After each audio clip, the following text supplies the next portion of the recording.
কবিতা জীবন মন্থনের বিষামৃত। কবি অমলেশ বালার কবিতাও সেই ধারাবাহিকতার ফসল। জীবন ও যন্ত্রণার যে ছায়াযুদ্ধ আমাদের আমরণ বয়ে নিয়ে যায়, সেখানে পরিত্রাণের বৌদ্ধিক চেতনায় কবি লিখে চলেন একের পর এক কবিতা। ভাষার চাতুর্য থেকে বেরিয়ে একদম সাদা মাটা কাব্যিক রূপারোপে তিনি ছুঁয়ে ফেলেন কবিতার অপার বিস্ময়। মুর্শিদাবাদ জেলার পুলিশ আধিকারিক কবি অমলেশ বালার প্রথম কাব্যগ্রন্থ নরকের ফুল এর মোড়ক উন্মোচন করলেন শ্রদ্ধেয় Murshidabad superintendent of police Shri Surya Pratap Yadav IPS তার অফিসে 19 জানুয়ারি 2024 তারিখে। উক্ত অনুষ্ঠানে উপস্থিত ছিলেন অবসরপ্রাপ্ত ডিস্ট্রিক্ট জাজ শ্রদ্ধেয় শিবশঙ্কর পাল এবং এপিপি সিজেএম কোর্ট মুর্শিদাবাদ মাননীয় শ্রী বিশ্বপতি সরকার। কবি অমলেশ বালার নরকের ফুল কাব্যগ্রন্থটি 47তম আন্তর্জাতিক কলকাতা বইমেলায় স্টল নম্বর 137 এবং 63 নম্বরে পাওয়া যাচ্ছে। প্রথমে আমি কংগ্রেচুলেট করব আমার সহকর্মী অমলেশ বালাকে। উনি এখানে এজ এ ইন্সপেক্টর ডিবি আছে और লিগাল সেল আমাদের দেখেন, লেকিন এর ছাড়া भी ওনার এটা প্রথম বই বেরোচ্ছে যার নাম হচ্ছে নরকের ফুল। তো এই বইটা উনি মেনলি সোশ্যাল ইস্যু উপরে লিখেছে।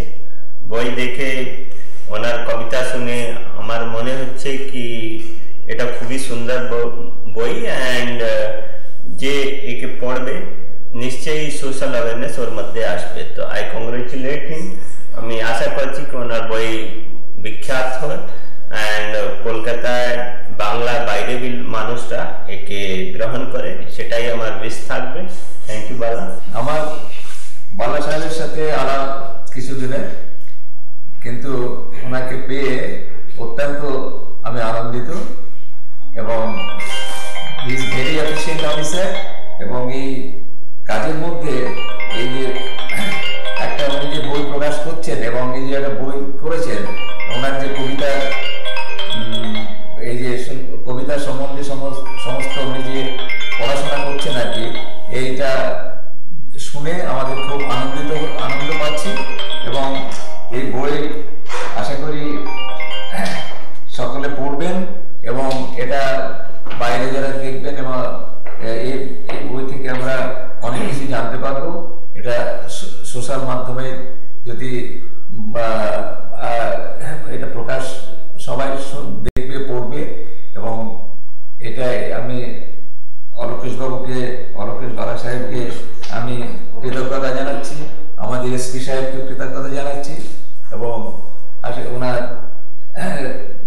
আগামী দিনগুলো খুব ভালোভাবে কাটুক। আমার ভীষণ ভালো লাগছে যে আমার মাননীয় এসপি সাহেব এটাকে উন্মোচন করেছেন। I feel very proud. আমি খুব গর্ব অনুভব করছি যে আমার জীবনে একটা স্বপ্ন যেটা এতদিন ধরে আমি আমার মধ্যে রেখেছিলাম, আজকে আমার এই প্রকাশক, উনি বিখ্যাত কবি এবং সাহিত্যিক শ্রী অরিজিৎ চক্রবর্তী সাহেব, ওনার উদ্যোগে এটা হয়েছে। আর স্যার আমাকে এই সম্মানটা দিয়েছেন, আমাদের মাননীয় এসপি সাহেব, আমাদের রিটায়ার্ড ডিস্ট্রিক্ট জাজ সাহেব, আমাদের পিপি সাহেব আমার সঙ্গে থেকে এই সম্মানটা পেয়ে আমি মনে করছি মানুষের এই জীবন মানুষ হিসেবে আসা এটা আমার সার্থক হয়েছে।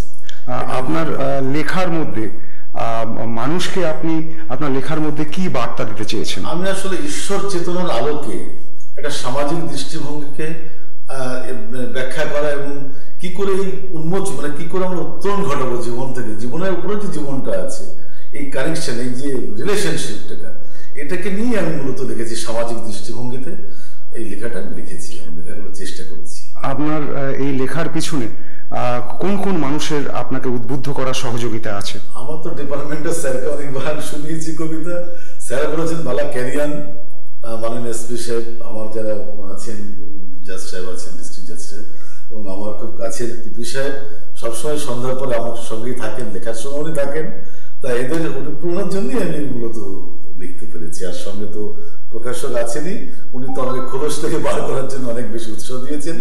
সঙ্গে তুহিন বলে একটি ছেলে আছে যিনি আমাদের এখানে আমার ফ্ল্যাটের পাশেই থাকেন, উনি সন্ধ্যার পরে আমার কাছে আসেন, তার সঙ্গে এগুলোই ডিসকাশন হয়।